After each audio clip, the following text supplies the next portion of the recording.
There is a version of you that woke up this morning already exhausted, not from sleep, not from work, not from anything the world actually did to you, but from the conversation that never stops, the one happening right now behind your eyes, the voice that catalogs every mistake you've ever made before you've even brushed your teeth, the voice that has an opinion about everything, your choices, your appearance, your future, your worth, and almost none of those opinions are kind. You know the voice I mean. Maybe it sounds like an old teacher. Maybe it sounds like a parent. Maybe, and this is the part that cuts deepest, maybe it sounds exactly like you. Here is something nobody tells you plainly. Most of your suffering, not all of it, but most of it, is not caused by your life. It is caused by your narration of your life. The Stoics figured this out over 2,000 years ago. Not as an abstract theory, not as something to post on a wall and forget. They figured it out because they were drowning, just like we are. Emperors who couldn't sleep, slaves who couldn't escape, men and women standing at the edge of ruin, watching everything they loved disappear, and choosing, deliberately and with great difficulty, to think differently. What they discovered is the subject of what we're about to explore together. And I want to warn you before we go further, some of this will be uncomfortable, because the most unsettling idea in all of philosophy is not that the world is cruel. It's that the world doesn't have to change for your life to transform. That means the problem is inside. But it also means, and here is where it gets interesting, so is the solution. Stay with me. Let's begin with something honest. Negative thinking is not weakness. It is not a character flaw.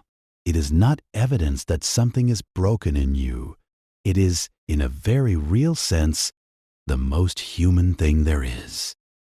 The ancient Stoics didn't treat it as a defect to be ashamed of.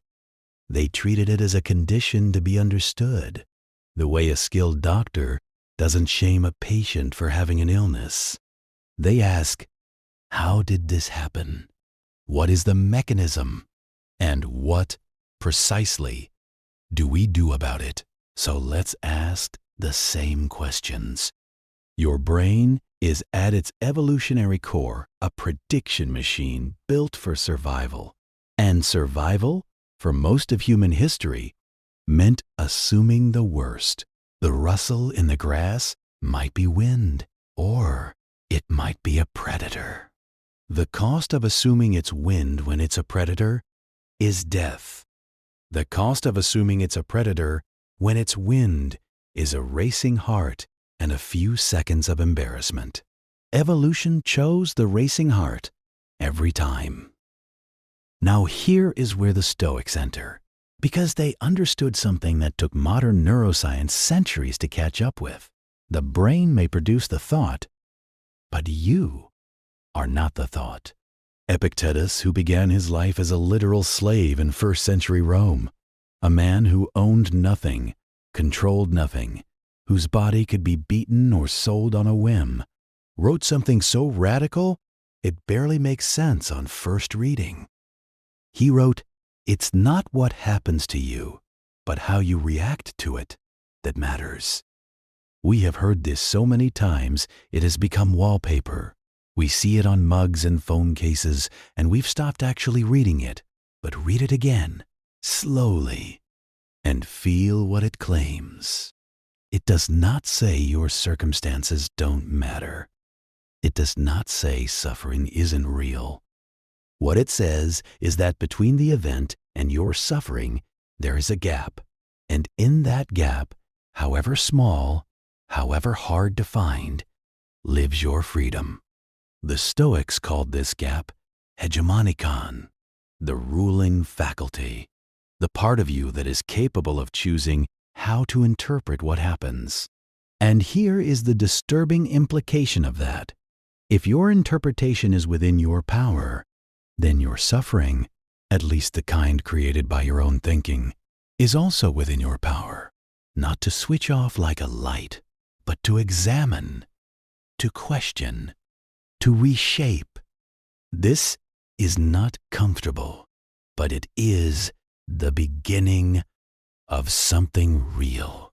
Now, the modern mind adds another layer to this. Carl Jung, one of the deepest psychologists of the last century, spent decades studying why people think the way they think, and he found something that both confirms and complicates the Stoic insight.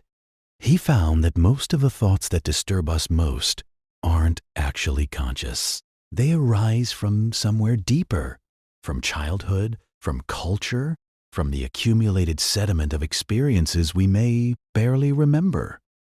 He called this the unconscious, and he argued, with considerable evidence, that it runs the show far more often than we realize. His most haunting observation was this: until you make the unconscious conscious, it will direct your life, and you will call it fate. Read that again. You will call it fate, as if you had no choice, as if the suffering was simply the weather, arriving without reason and leaving without your permission. But it isn't fate. It is an unchallenged story, which means the first act of genuine freedom is not changing your circumstances. It is becoming aware of the narrative you are running, the script that was written in you before you had any say in the matter. And this is where the work begins. Not with willpower, not with forcing yourself to think positive, with awareness, with the courage to look clearly at what is actually happening in your own mind. That courage is the first Stoic virtue.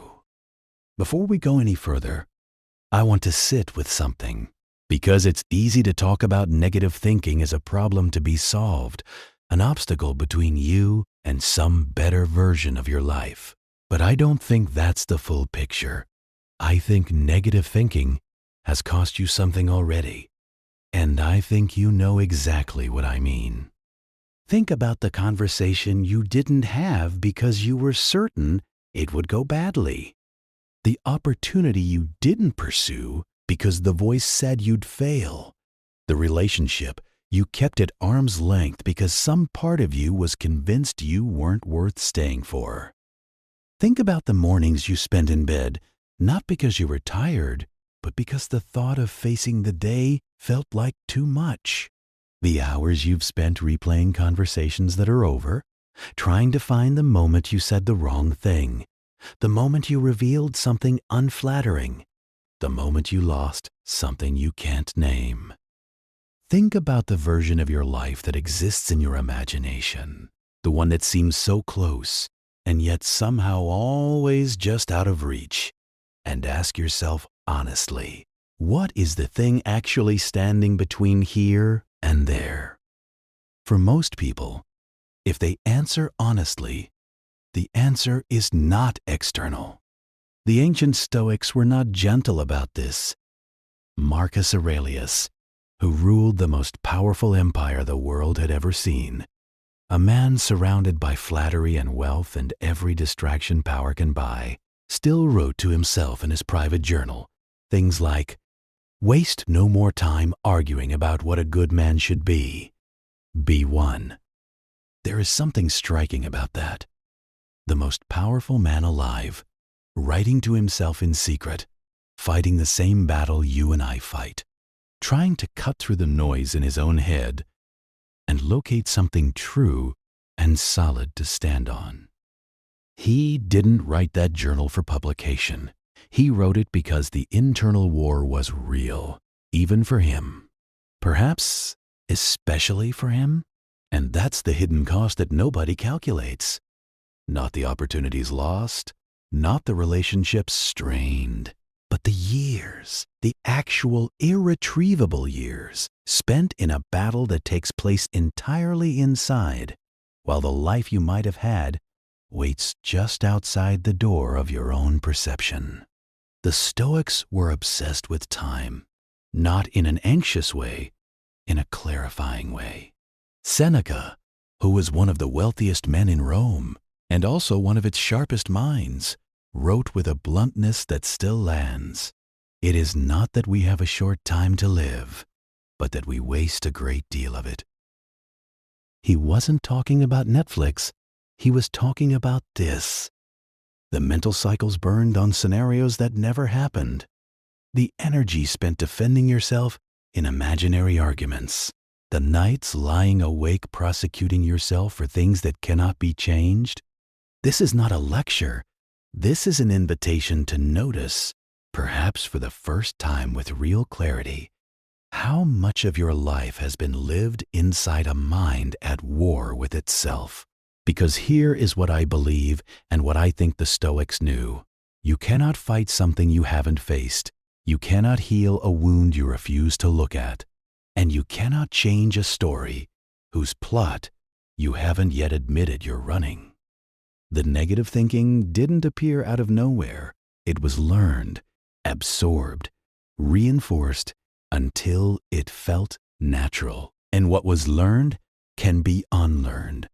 But only if you're willing to first see it clearly, not with self-judgment, but with the kind of calm, clear-eyed honesty that the Stoics called reason.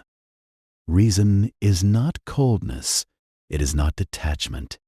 It is the willingness to look at your own mind the way a good surgeon looks at a wound, with steadiness, with care, and without flinching. Now, let's talk about what this actually looks like in practice. There is a practice in Stoic philosophy that doesn't have a glamorous name, but it may be the most powerful mental tool ever developed. It is simply this: the deliberate observation of your own thoughts, not the suppression of them, not the argument with them, not the desperate attempt to replace them with something cheerful, just watching. The way you might watch a storm from inside a warm building, present to what's happening, but not swept away by it. Marcus Aurelius described the mind as a citadel, an inner fortress that cannot be breached as long as you refuse to voluntarily hand over the keys. The image is important. The external world can threaten the walls, but the only way the enemy gets inside is if you open the gates. Most of us open the gates without realizing it. A thought arrives. I'm going to fail. Nobody really likes me. I'm not enough. And instead of observing it, we invite it in. We give it a chair, we make it tea, we let it explain itself at length, and then we sit there nodding as if it were delivering news rather than opinion. The Stoic practice is different. It begins with a single question. A question so simple it feels almost too easy, and yet is surprisingly hard to actually ask in the moment. Is this thought true? Not, is it possible? Not, could it be true in some universe? But is it actually, verifiably, demonstrably true right now? When you ask that question with genuine honesty, something unexpected often happens. The thought, which felt like bedrock, like simple reality, begins to show its cracks. It turns out to be interpretation disguised as fact, story masquerading as observation. Let me give you an example that might sound familiar. You send an important message, a work email, a text to a friend, an application of some kind, and you don't hear back. Hours pass, maybe a day, and the mind begins its work. They're ignoring me. They didn't like what I said. I've made a mistake. I've damaged something irreparably. They've decided something about me. None of this is information. All of it is narrative. But the nervous system doesn't know the difference. The body is flooded with stress hormones responding to an event that has not occurred. You are suffering for a story. The Stoic observer, the part of you that Epictetus called the faculty of choice, steps back and asks, what do I actually know here? What I actually know is a message was sent and not yet replied to. That's the full inventory of facts. Everything else is architecture built on nothing. Some thoughts carry genuine pain. Grief is real. Loneliness is real. Fear of real danger is real and useful. The Stoic practice doesn't deny any of this. It is rather about making a distinction, a critical, life-changing distinction between pain that is informative and pain that is manufactured. Informative pain says, something has happened that you need to attend to. It points outward, toward action, or toward necessary mourning. It arrives, delivers its message, and, if you actually listen to it, eventually passes. The Stoic observer learns, over time, to tell the difference. Not perfectly, not without effort, but with increasing reliability, the way a skilled craftsman learns to read the grain of wood. Not from a manual, but from years of patient attention. And here is something that may surprise you about this practice. It requires compassion. Not the self-flagellating kind of compassion that congratulates itself on how much it's suffering. The clear, warm, steady kind. The kind that says, yes, I see this thought. I see where it came from. I see why my mind produces it. And I am not going to let it run my life. Marcus Aurelius was, by his own writing, a deeply anxious man. He was plagued by self-doubt, by the weight of responsibility, by the fear of doing wrong. And yet, he consistently returned, day after day in those private journals, to the practice of examining and releasing, not because he was a machine, but because he chose repeatedly to be the observer rather than the victim of his own mind. That choice is available to you too. Let's talk about what comes next. Once you can see your thoughts clearly, because observation alone, while powerful, is not the end of the story. There is something more, something that turns clarity into transformation. And this is where the Stoics may surprise you most. Here is a question most people never ask, because the asking of it seems to make the fear worse. What is the worst thing that could actually happen? Not as a rhetorical device, not as a way of saying, see, it's not that bad, but as a genuine, unflinching examination. If this fear came true, if the worst-case scenario actually unfolded, what would that look like? What would you lose? What would remain? The Stoics had a practice for this. They called it premeditatio malorum, the premeditation of evils. And it sounds at first like masochism. Why would you deliberately imagine bad outcomes? Why would you walk toward the fire? Because they understood something counterintuitive. The thing you refuse to look at doesn't shrink. It grows. Fear that lives in the shadows of the mind, never examined, never named, never walked around and viewed from all angles, that fear becomes enormous. It becomes the unseen monster in a dark room, which is always, always more terrifying than any monster that has been turned on and seen clearly. But when you sit down and genuinely ask, what is the worst version of this? Something happens. The monster steps into the light, and in the light it is almost always smaller than it appeared in the dark. Let me show you how this works on something real. Many people carry a deep fear of being abandoned, of being left by someone they love. This fear often operates entirely in the unconscious, shaping behavior in ways the person doesn't recognize. They become controlling or distant. or they choose partners they don't actually want, because partners they don't want can't hurt them as much when they leave. The unconscious logic is, if I never fully invest, I can never fully lose. The Stoic would ask, so what is the thing you are actually afraid of?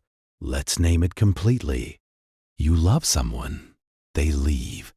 You feel the grief of that, real, deep, shattering grief. You survive the grief. You carry forward what was valuable and real in the relationship. You become someone who has loved and lost, which is not a lesser person, but in many ways, a wiser and more alive one. That's the worst case, examined honestly. And it does not eliminate the fear, but it removes the fantasy of catastrophe. It reveals that the worst case is survivable, that you are not as fragile as the fear wants you to believe. Now, I want to connect this to something personal, because abstract philosophy only goes so far. Think about the fear that most regularly disrupts your thinking. Not a theoretical fear, your actual fear, the one that surfaces in the quiet hours, the one that a small thought can trigger into a full spiral. What is it, really? Failure? Rejection? Invisibility? The fear that nothing you do will matter? The fear that somewhere beneath the competent, functioning adult you present to the world, there is something fundamentally inadequate? Name it, because unnamed, it runs you. The Stoic practice is not about eliminating this fear. It's about meeting it directly. Sitting with it long enough to ask, where did you come from? What are you trying to protect me from? Is the threat you're protecting me from still real? Or did it exist once, in a different time, and it's just still here? Most chronic fear is a letter from the past, delivered in the present, warning about a danger that no longer exists. The Stoics would say, read the letter, understand it, honor where it came from, and then put it down. We have been talking about removing things, observing thoughts, questioning them, facing fears, dissolving the stories that no longer serve. And this is necessary work, honest, difficult, necessary work. But there is a second half. Because a mind cleared of its destructive narratives is not yet a mind at peace. It is an empty room. And empty rooms, as anyone who has tried to simply stop thinking knows, don't stay empty for long. Something will move in. The question is whether you choose what moves in or whether you leave that to chance. This is where the Stoic concept of virtue comes fully alive, not as a dusty moral category, but as a living, daily practice.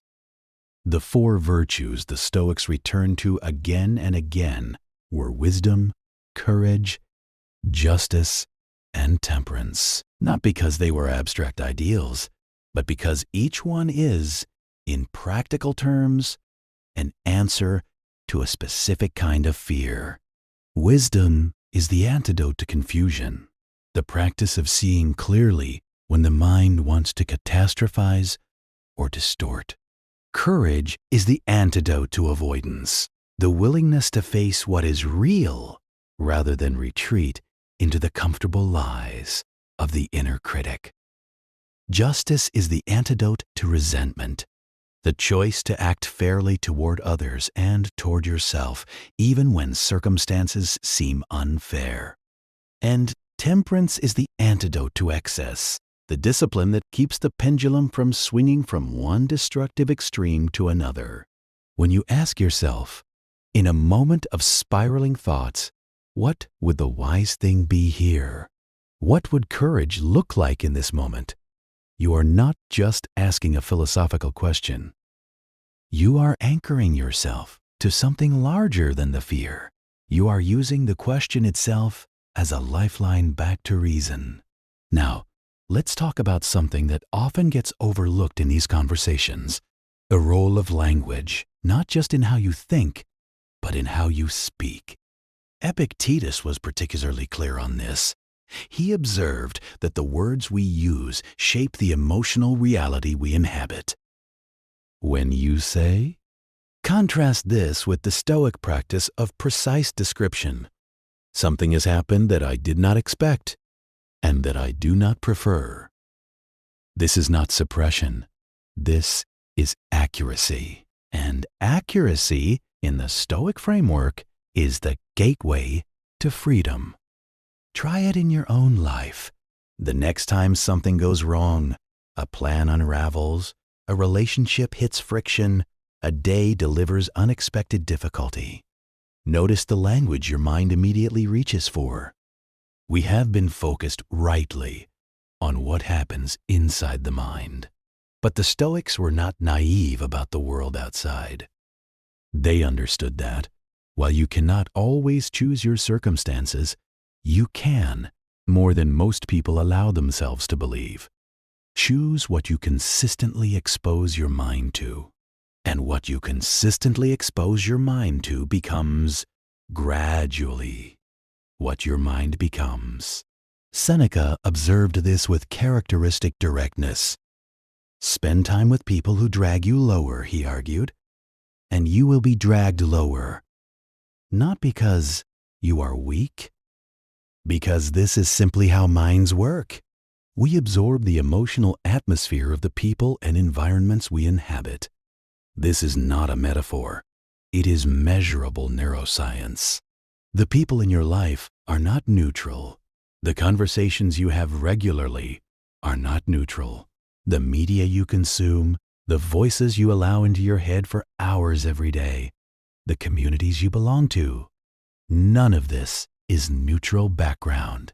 It is active input into the system that generates your thoughts. This doesn't mean cutting everyone out. It doesn't mean building a sterile bubble of relentless positivity, which would be both impossible and, frankly, strange. The Stoics lived in the world. They engaged with it fully, including its difficulty and its darkness. But they were selective, deliberately, consciously selective about where they invested their attention. Aristotle made a distinction between three kinds of human connection: connections of usefulness, connections of genuine virtue. People who, simply by being around them, make you want to be more honest, more courageous, more alive to what matters. Most of us have the first two categories filled. Many of us are starving for the third. Ask yourself honestly, who in your life, when you spend time with them, leaves you feeling more clear-headed, more purposeful, more like the person you actually want to be?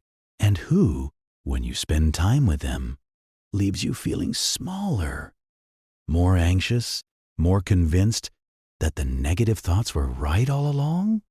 This is not a judgment on those people.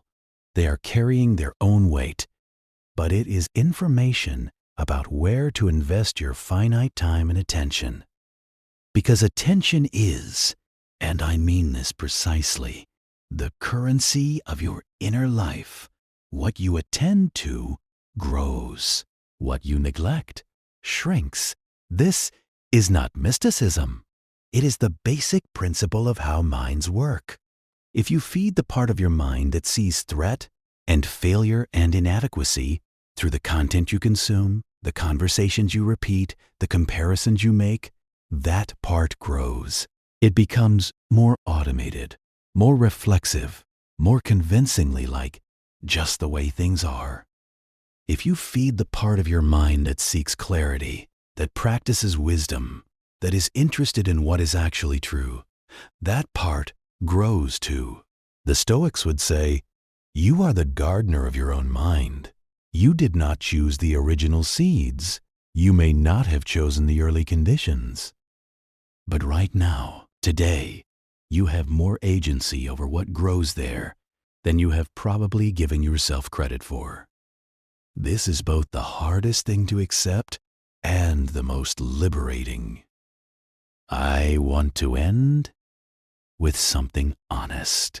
Everything we have talked about, the observation, the questioning, the rebuilding, the deliberate choices about what you feed your mind, none of it is a cure. None of it produces a life without negative thoughts. None of it makes you permanently impervious to darkness.